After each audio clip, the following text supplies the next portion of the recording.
Եսային Աստծո մարգարեն էր։ Նա ապրել էր Հիսուսի ծնունդից 700 տարի առաջ։ Աստված ապագայի մասին շատ բաներ էր հայտնել նրան։ Եսային գրի էր առնում այն ամենը, ինչ Աստված ասում էր։ Հետո նա այդ բոլորը պատմում էր Աստծո ժողովրդին։ Եսային ասում էր, որ Աստված նոր թագավոր կուղարկի իր ժողովրդին։ Նա կլինի թագավորներից ամենալավը։ Նա կլինի Դավթի սերնդից և կկոչվի սքանչելի խորհրդակից,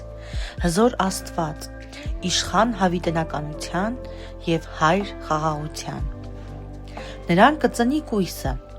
որին կընտրի Աստված։ Նրա անունը կլինի Էմմանուել, որ նշանակում է Աստված մեզ հետ է։ Նրա թագավորությունը կլինի աշխարհի հավիտենական թագավորությունը։ Երբ Հիսուսը ծնվեց, Եսայու մարգարեությունն իրականացավ։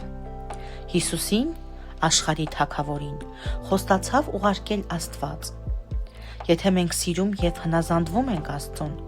նշանակում է մենք նույնպես նրա թագավորության մի մասն ենք։